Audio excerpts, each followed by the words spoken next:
Happy Wednesday, everybody. Sarah Batchelor, teacher from Alberta here. Tonight, I'm going to talk to you about why real change in education or any of our systems, honestly, doesn't happen in an election cycle and why that matters if we want kids to actually be learning. So governments love to show results, right? They love to say, we launched this shiny new thing. I can think of a few. Or we've overhauled this outdated curriculum, and yet we haven't. That's a whole nother video. And then 4 years later, a new government comes in, or the same one, and they have a new slogan and new ideas, and the cycle just resets. Any data gathered to date is tossed, the initiative's abandoned, and we're starting over.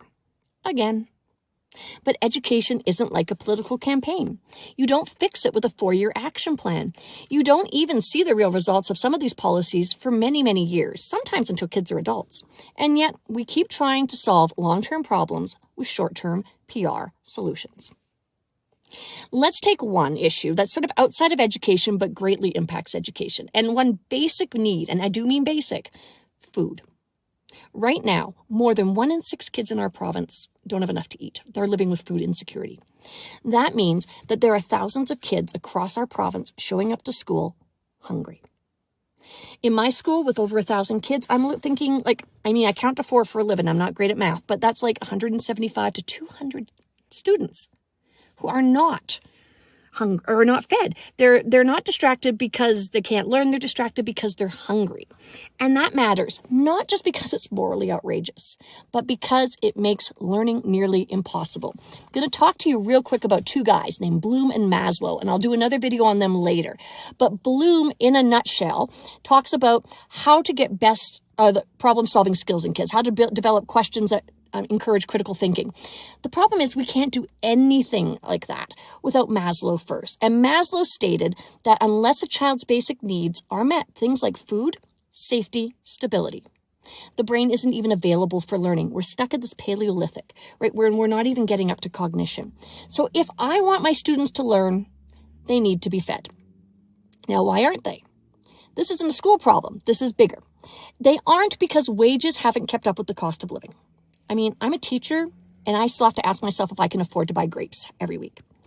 It has a problem because the UCP has cut a lot of supports. Talk to your local food banks and see what's happened.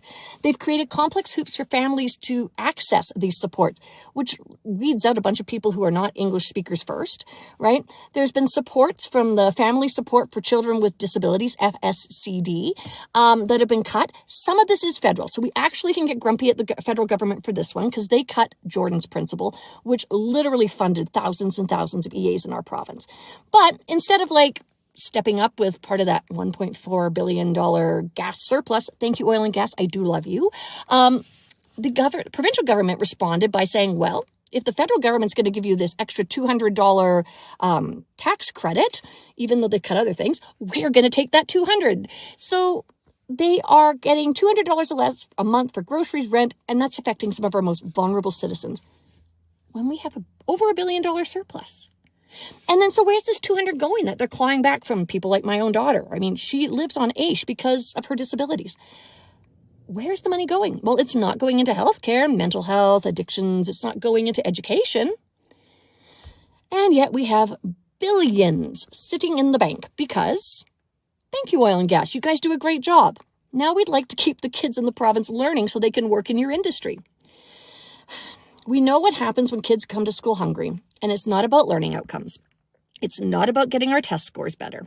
What it looks like is increased aggression, dysregulation, absenteeism, and a long-term cycle of poverty and trauma that just continues. You want to fix education? Feed our kids, not just for test scores, but for long-term benefits. Think about those benefits. Higher graduation rates, lower crime, better health, more stability. But you can't fix that in a 4-year election cycle. You're just not going to see the results. Not when every policy is built around optics and outcomes. And I'm not just talking to the UCP, but the NDP and whatever splinter group that non-separatist UCP people they're trying to create, which I'm in favor of because it splits the vote, hooray. Elected officials do need to check their egos and invest in long-term solutions that will be sustained by future governments. If we really care about education, then we need to invest in the long game and stop resetting the system every time there's a new face in front of the podium. We need to just stop pulling people out of the river and find out why are they falling in the first place, right? Not just with education, but with healthcare, policing, addictions and mental health. Government, hello. Your policies that treat only the symptoms are not going to lead to long-term and even good short-term solutions. Until then, I guess us teachers are just going to keep doing what we're doing, right? Feeding the hungry kids as best we can while waiting for real change to catch up. If this is something that feels, something that's important to you, please reach out to your MLAs. Please be loud about it. Us teachers here, we need your support, right? We voted yes to strike, and it isn't just about the money. I'm telling you, this is a much bigger issue, and we have your children's backs, so we hope you have ours. Thank you.